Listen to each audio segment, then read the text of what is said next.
bounce, biggity bounce, biggity bounce, biggity bounce, biggity bounce, biggity bounce, bounce, bounce. All right, I'm a little too hyped up right now this morning. I think I'm just in a good mood because like the past 2 days I've been kind of like in a depressive state. So like now, you know, for those who go through, who understand like the highs and lows of like when you go through like a little quick little depressive state, you got like 2-3 days where you just like in the bed over it. Plus also, you know, I was you know, synced up with the moon, you know. So it just was like I was over it the past couple of days, but now all that's over. I'm just in a good mood. So what's up, you guys? I'm also gonna try to play some catch up, coming to talk to you guys about Love and Marriage Huntsville. Then I'm gonna give you guys, I'm gonna go shopping, pick up some stuff, run some errands, and I'm gonna go home, watch Real Housewives of Atlanta, and then I'll finally give y'all part 3. I didn't even review the first 2, y'all.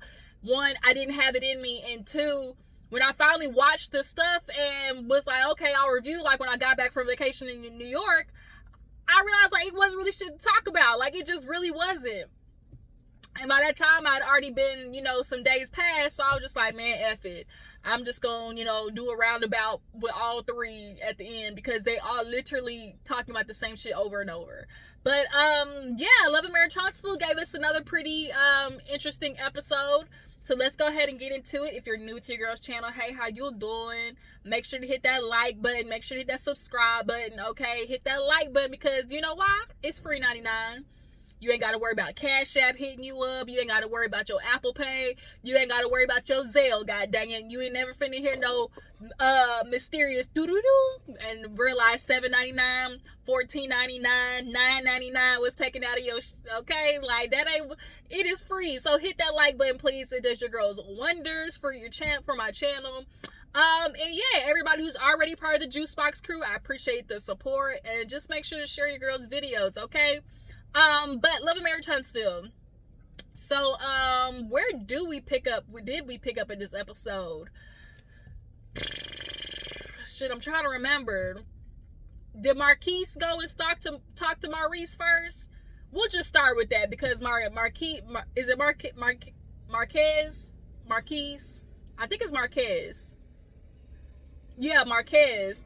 He goes to speak with Maurice, okay? And Maurice, y'all know, he loves to give the typical political filibustering. You know, he likes to seem like he's a lot more, which is so funny because he said this about Marques. He was like, you know, Marques likes to come off like he's a little more introspective than he really is.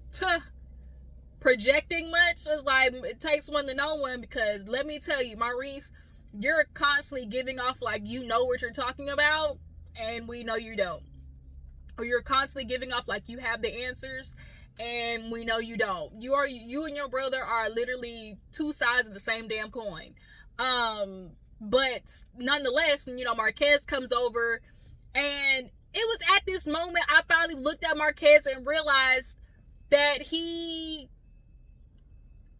has freckles and he has light eyes, which is now starting to make sense of why he felt like he could do the shit he did to Tricia.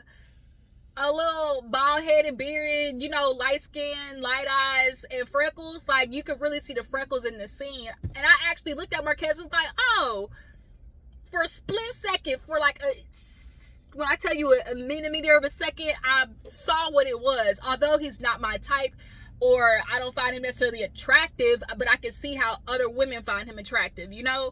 But nonetheless, you know, it don't matter about you being attractive when your personality and your characters and your morals are screwed up. And that's what is given with Marques.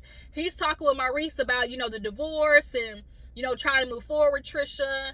And now he's starting to spill the beans of some shit of talking about like, oh yeah, at the courthouse, you know, they told me basically like if I signed the papers, then that means I was admitting to not having minor children with Tricia, so I didn't sign it. And it's like Maurice was kind of like, huh? He was like, yeah. And he's like, I didn't sign it. And so Marques keeps trying to have this idea of like, oh, you know, I'm just ready for the day that, you know, we can be cool and everything. You know, me and Ken, we all right, dog, you know, because, you know, he called me and when we talked for like, you know, 1 hour, 2 hour, 3 hours, it made me realize, oh, like this why, you know, Tricia loves this man, you know, because he's a lot like her father. Now, we've never seen Tricia's dad, unfortunately. He has passed away, which is one of the reasons why Tricia needs to go get some help. Some help ASAP, because did she lose like both of her parents and her sister all within like months of each other? Like, I'm pretty positive that's how that happened. Or she lost her mother and then her sister, and her father had already passed. But nonetheless, she's dealt with a lot of loss, right? And you can just see it. Like, every time I see Tricia, I see the energy that she's trying to keep from coming out and just bursting out into tears. Like, she carries that anxious style energy, and I see it in a lot of people on TV that I watch. I see they say it's different, it comes across different, but it's the same thing. Like with Shannon from OC, Sutton from Beverly Hills. Like, you can see when somebody's carrying a lot of just like anxious energy in them, and they don't know how to, handle it. And Tricia carries that. And a lot of that thing has to do with the fact that she is not processing her grief and her emotions. But nonetheless, Marques was like, he talking to Maurice. Maurice was like, yeah, I don't do that stuff. I don't come with matters of the heart, because basically, divorce lawyers basically would drain both of y'all, and the court's gonna say whatever anyways. But he was mentioning talking to Ken. And he said this in the first episode too, where he was like, yeah, I just want to, we can be cool. I'll go on vacation with each other one day. Stop thinking that shit's going to happen, Marques. You might have seen one episode where Melody and Martell went on vacation together, because he paid heavy attention to Melody. And so I think he's looking at them thinking like, oh, we're going to do the same thing.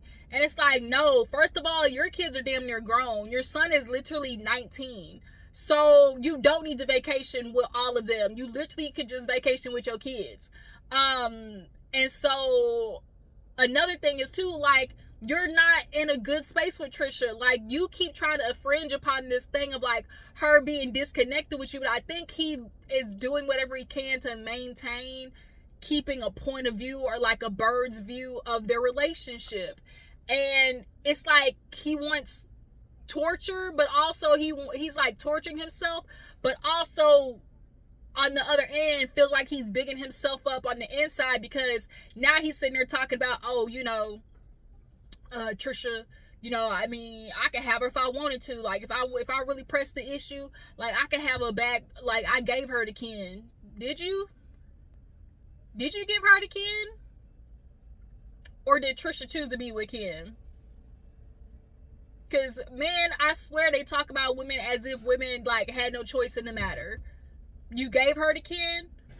Or what do you mean is you saw what Ken could deliver for Tricia, knew you couldn't compete, and so you basically backed the fuck off, because you can't apply no pressure. You can't even, like, you ain't got nothing to offer Tricia at all. Yeah. So you back away. So don't try to turn that into, oh, I let Ken have her. No, you wasn't a real nigga, couldn't stand on business. That's what that shit was. But nonetheless, he basically discusses with Maurice, like, trying to move forward, and of course Maurice gives a reverbal. It's all about the kids.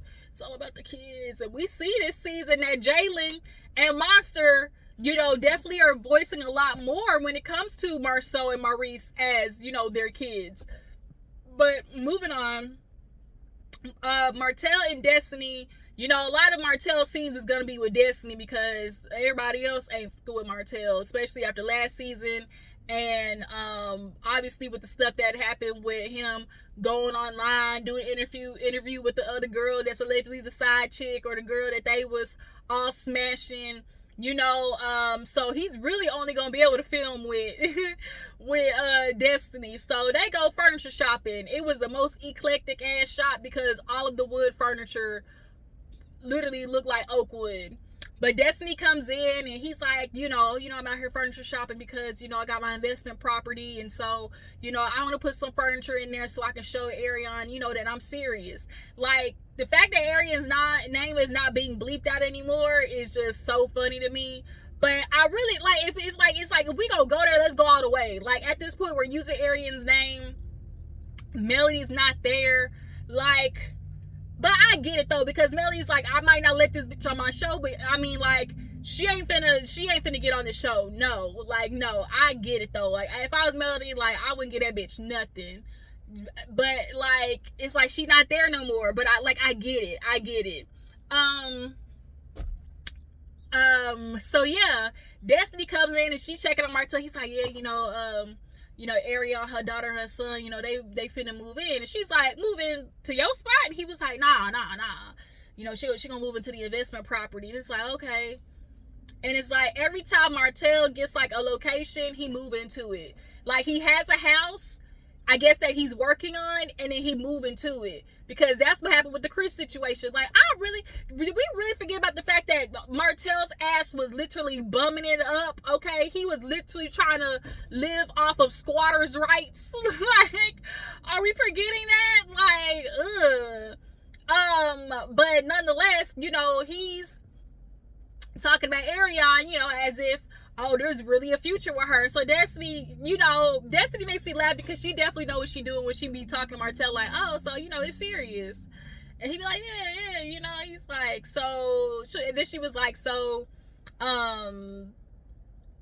like, serious enough for marriage or something like that. And he was like, yeah, like, he always just think like, she continue to play her cards right, and then in the confessional, he now want to start talking about, Ariane, she definitely proving herself to be there for me, and she gives me the things that I'm looking for, a woman who cooks, she cares about me, she's she's always he's like, yeah, she cook every day, like she pays attention to me, affection, all them things I look for in a wife. And it's like, yes. And have they been changed? Such surface level shit for a surface level ass Negro, okay? But Destiny did mention something about her. What did he say? Cause it's like Martell was, oh, I know what it was. And he was like, yeah, cause it's new or something like that. She was like, new? Like, Negro, you've been fucking on Ariane for damn near a decade, like, literally. And so she's like, I hate to tell you, homie, but you stuck. And he's like, I ain't stuck. And she's like, that's what it sounds like. And she's like, I ain't trying to, force therapy on you, like, but you might want to talk to a counselor. And like, he was talking to a counselor the season before last. But the fact that you refuse to means and acknowledge and deep down understand that you're the reason your life is this way, but you just don't want to admit it. Men deep down know when they're in the situations that they're in, that they're the reasons that they done fucked something up, but they don't want to admit it, and so they just keep running and they burn everything else down for the sake of trying to run away from the consequences of their actions. And so when Destiny's bringing up therapy, he like, oh, I think he go with that therapy stuff. Like, oh, speaking to somebody. Like, everybody keeps saying that. Because, nigga, you need it. Not to mention, ain't you supposed to be on court-ordered therapy anyway to be, like, with your kids? And the fact that you don't want to go to therapy even for the sake of your kids, you're just proving everybody's point. Like, ugh. So yeah, then Lance gets brought up, I think, again, and she was just kind of like, yeah, I was dating Lance, but like, he had his situation, and I'm gonna move on. I'm talking to a few people, I'm dating, it's whatevs, okay? So moving on, quick little scene, y'all know Tisha's son, he's getting ready to turn 18. She's so sad, she don't want him to go to Michigan.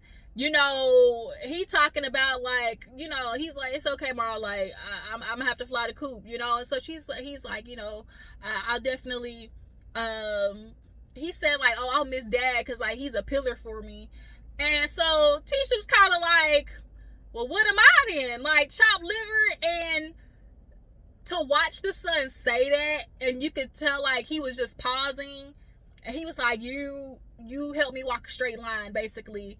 And Tisha said it perfectly in the confessional. She was like, it never, like, you know, women or mothers never get the acknowledgement for everything that we do. You know, I'm the one that's constantly having to tell the kids no. I'm the one that has to be, you know, on this schedule or like keep them in line.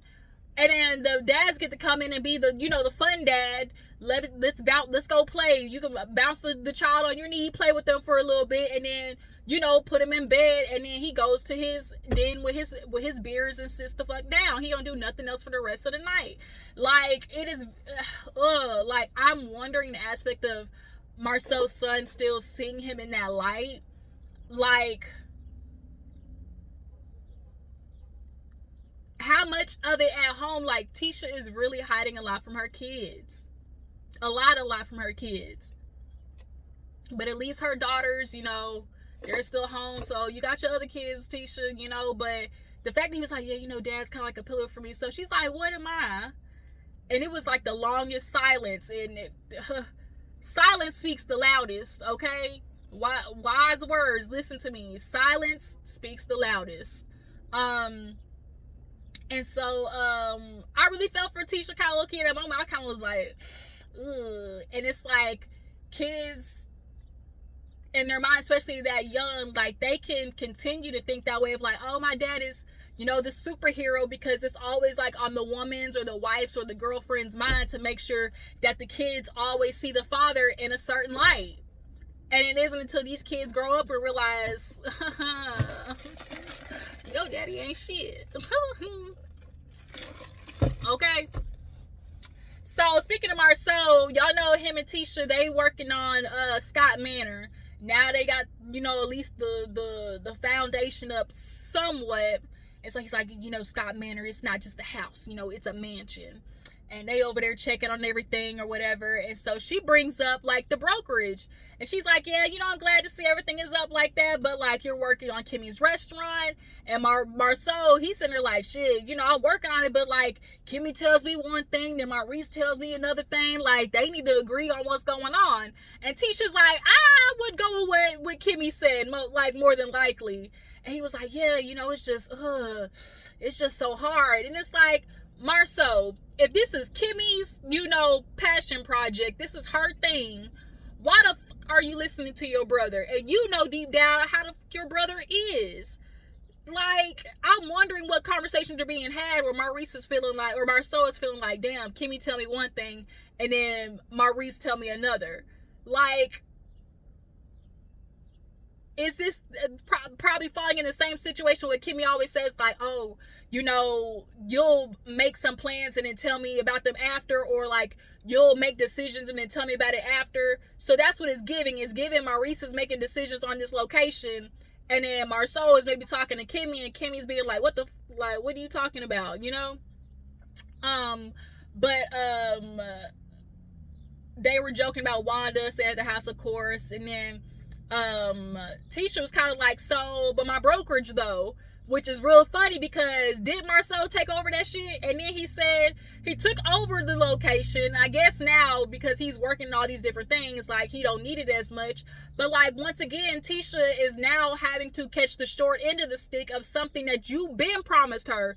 And he subconsciously is not giving her that brokerage because that's her stability. She's like, 2025 is going to be my year. You know, I'm claiming it. And like to see Tisha finally be like that, that's like a man's like Marceau's worst nightmare of letting your woman get settled in herself and building stability for herself. And he sees the brokerage as that, which is why I feel like he's purposely, you know, pushing that shit back. And so she's like, how long? He's like 30 to 45 days. She's like, 30 days? Y'all know that shit ain't finna get done in no 30 days. And she know that shit too. Yeah. Then another thing is too, y'all building Scott Manor and your son going up, y'all literally got like 2 kids left. I mean, I guess like the girls, they are, how old are the girls? Are they still in junior? I mean, I guess they still kind of young, I guess. But yeah, moving on. So, Kimmy, Ken, Maurice, and Tricia go out to eat. So they basically fill Kimmy and Maurice in on the madness of what happened. She's like, shoot, I was in the house talking with my friend Sharon. Then all of a sudden, he just walk up in the house, kind of like, hello, like, just like, Nero, this is not your house. And so she was like, yeah, he just came in already on 100 talking about, oh, you know, do you know me? Like, you don't know Tricia, whatever. So the way Tricia was explaining it, obviously, is kind of like, yo, it for somebody on the outside, it's kind of like, yo. But we all know that it's with them, you never know how much of the truth that you get when it comes to the story with Tricia and Marques. But, you know, Ken is definitely still trying to prove this thing of like, oh, you know, I'm just trying to, you know, get everybody to work together, and, you know, we need to come together and all that stuff. Like, Ken definitely is trying to make sure he is perceived in the role of trying to keep shit tight, right? But his slip definitely be poking out every now and again. So it's just like, I'm gonna just make sure to keep my good eye on Ken, okay? But Kimmy was like, you know, Tricia has right to her privacy. Like, this is my house.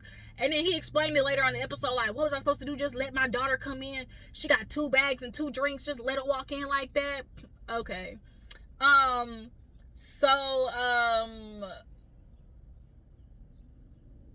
What happened after that? Am I missing something? Was at the end of the episode with Marques, Tricia. I'm trying to make sure I ain't miss anything.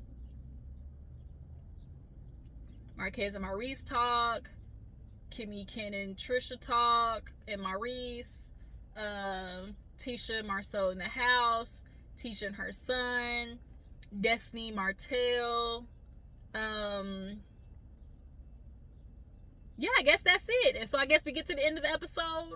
We have,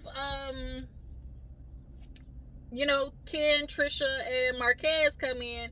I was hollering because the way this nigga walked in and then was like, hey, what's up? Like, he's like, I ain't got no drink. Like, damn. Like, oh, brother. Whoa. Now, you got too much dip on your chip. The way he just walked in and feeling entitled to like pieces of their house was just baffling to me. He's like, I ain't got no drink, damn. Like, I ain't gonna give me no drink. I could have had a drink or whatever. Like, and it was just kind of like, oh my God. So they're basically sitting down, and Tricia is with Ken, and basically like, you know, Ken is like, look, now that we at this place, you know, we need to discuss boundaries. He's like, well, shit, boundaries should have been discussed 2 years ago when y'all first got together. I was like, here we go, Marques. Even if Tricia and Ken were foola lying while y'all was still technically together or whatever. I mean, y'all still together. Like, while you was off in Atlanta, like Tricia said, out of sight, out of mind. Because you certainly wasn't thinking about her, and guaranteed you was fucking on other women while you was in Atlanta. Guarantee it, okay? So you need to shut your bitch ass up before we get to talking shit about you.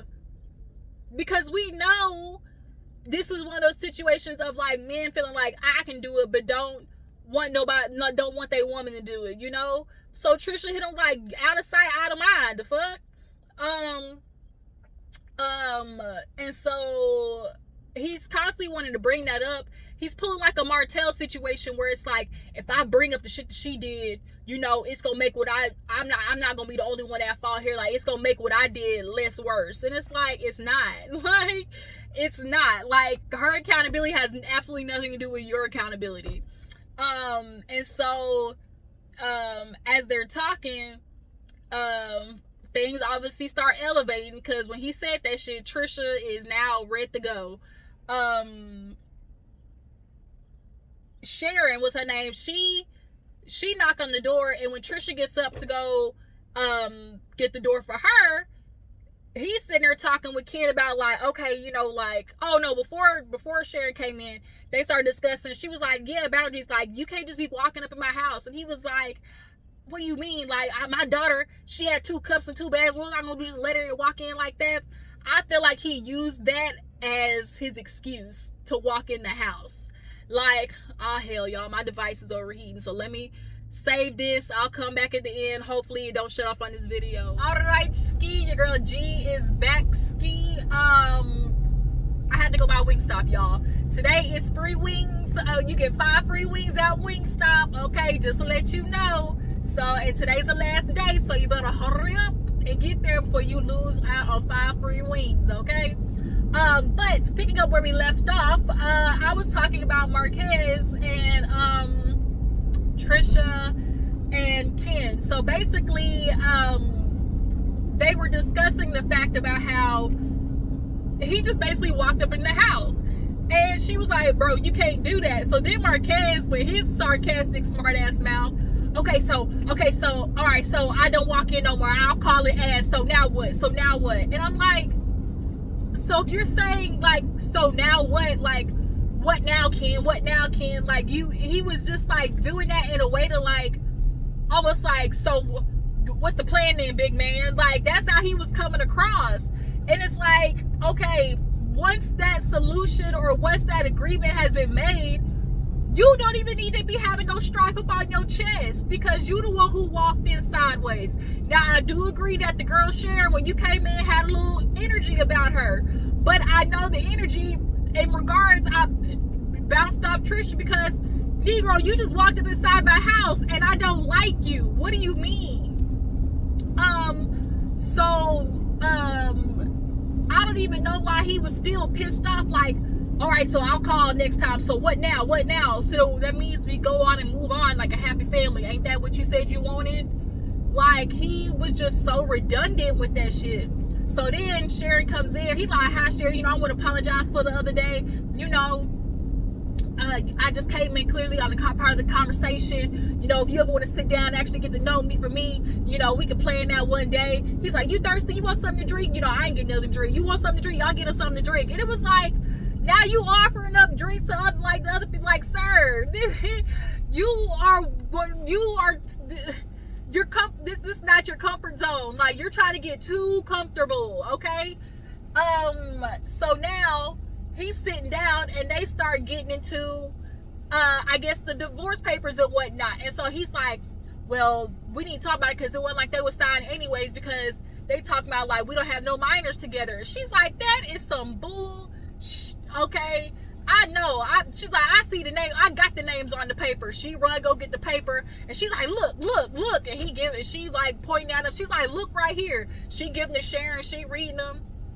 He's like, man, Tricia, you a liar. You ought to be ashamed of yourself. He loves doing that, you ought to be ashamed of yourselves. Well, you the one who's supposed to be doing better for our kids. And how come you ain't, he always like, he's like even last episode he was like, you ought to be ashamed of your Tricia, like doing my kids that way. Look how you doing our kids. Look how you doing my kids. How you putting them in the middle of the situation. You know better than that. And he loves doing say you're broken. Like, you're broken, Tricia. Nigga, both of y'all are broken. Like, is Tricia broken? Hell yeah. And she barely keeping it together, which is why I'm surprised she ain't clocked your ass in the face yet. But you broken too. What? And the way you acted is really just a turn off for your kids, in particular your son. You can tell the son is tired of both of y'all shit, okay? But Ken finally, he kind of gets up and he's like, yo, like, and they both kind of stand up, and Ken realizes, like, okay, we getting up there, so like, I'll sit down, you sit down, like, let's figure this shit out. And so Marques is like, man, you nothing but liars. You just want everybody to believe it. And so finally Ken is like, look, read the paper. He said, read right here, because I'm sick of you lying. And like, Ken is gonna have to stop feeding off Tricia's energy. He's gonna have to. I feel like Ken is a man who probably had anger issues back in the day, but he's finally worked on it. He took his ass to the gym and worked on it. I know I did not drive past these old ass white folks with Trump Nation on the back of their truck. Oh my God. Lord, fix it, Jesus, my God, today. I really just drove past at this gas station, this old ass couple, and on the back of their truck it say Trump Nation. I know y'all ass on AARP and Social Security, so the fact that you saying Trump Nation, you must not have heard he cutting all your shit. But nonetheless, at that point, Ken and Marques are clearly not getting along, and shit is starting to get a little too aggressive, okay? A little too aggressive.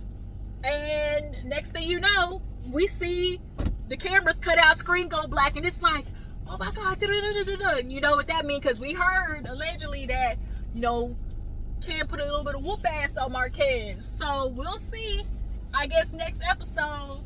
Because Ken got about his seat, all right? And Marques, he liked to play big and bad with him. He liked to play that way. But, in the famous word, he said, he's like, you ain't messing with no small fries. You want a big dog, okay? And Ken, Marques, you up against a big dog, all right? But yeah, you guys, that's it. Let me go ahead and pump some gas in my car. Y'all make sure to drop down in the comments. Tell me how you guys feel about Melody no longer being on this season. Who do you guys feel is more at fault between Marques and Tricia? Do you guys feel like Ken his slip might possibly be starting to show more this season? What do you guys think about Martell and him, I guess, moving Arion into the investment location? All right, I appreciate y'all for tuning in. Follow your girl on all the social medias. I catch y'all hoes later. Deuces.